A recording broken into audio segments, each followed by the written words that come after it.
The book of Job is the one book of the Bible that can make a Christian shrivel. When a skeptic brings up a question about Job, the average Christian usually sidesteps the issue or throws out an answer that is not satisfying. Because on the surface, the book of Job sounds terrible. It looks as though as if God tortures his most faithful servant on earth just to win a bet with Satan. How can we claim God is loving after something like that? However, that is just a surface understanding, and I want to show this is not the case. I personally used to be troubled by Job and avoided reading it altogether. But a few years ago, I became convicted about this. So I read it through and began to truly think about it. What I found is that this surface understanding was very false. What is actually going on is a deep message of love and a warning to Christians, or those who claim to follow God. What I want to show are three things. First, although Job was a good moral person, he had a warped view of God, which distanced him from God. Second, God had a good reason to allow what happened to Job. And finally, this book is not written to lost sinners, but is directly written to those who claim to follow God. It has a deep and important message for Christians today.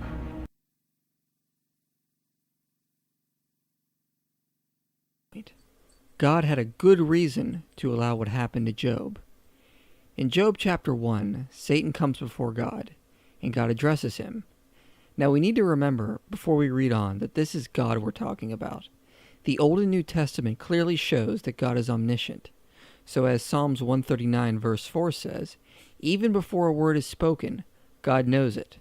So God knows exactly what Satan's reply will be if he brings up Job. He knows already that if he mentions Job, Satan will want to go after him. So starting in verse 8, we read, "And the Lord said to Satan, Have you considered my servant Job? There is none like him on the earth, a blameless and upright man, who fears God and turns away from evil."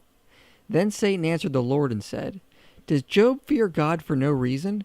Have you not put a hedge around him and his house and all that he has on every side? You have blessed the works of his hands, and his possessions have increased in the land. But stretch out your hand and touch all that he has, and he will curse you to your face." And the Lord said to Satan, "Behold, all that he has is in your hand. Only against him do not stretch out your hand." So Satan went out from the presence of the Lord. Now perhaps I missed it, but where did God make a bet with Satan that Job would curse him if Satan was allowed to take away his wealth and family? In fact, we see the opposite.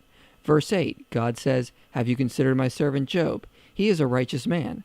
Verse 9 to 11, Satan replies, "He only loves you because you bless him. Let me take it away and he won't anymore." Verse 12, God replies, "Go and do it."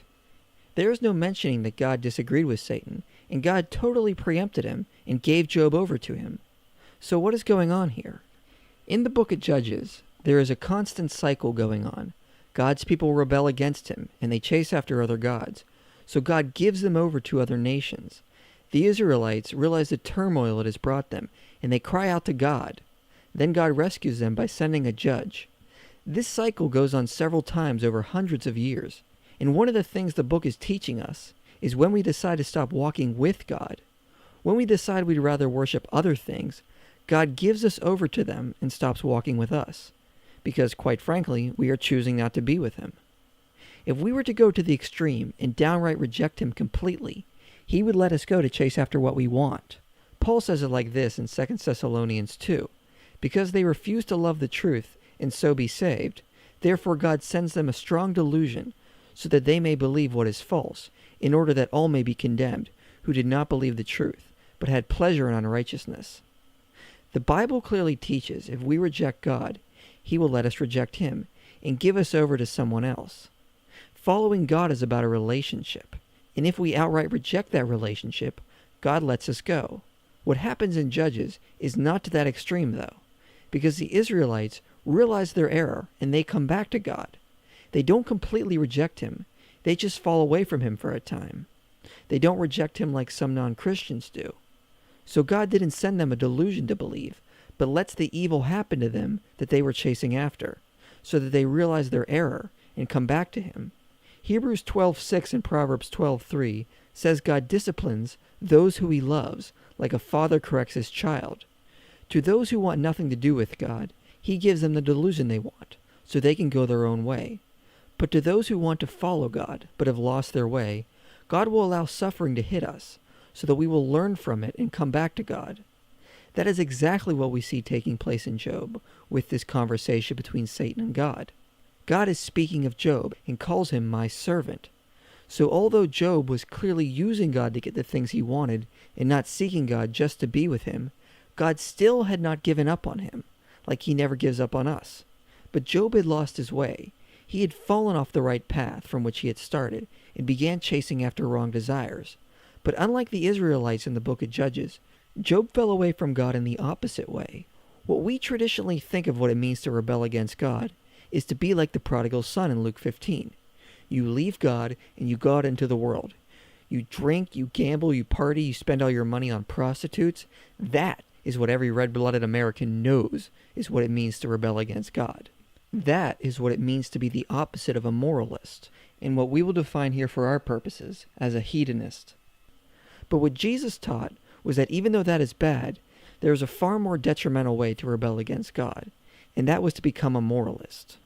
Jesus points out in the parable of the prodigal son, when he, the younger son, realizes the error of his ways and comes home, the father throws a celebration.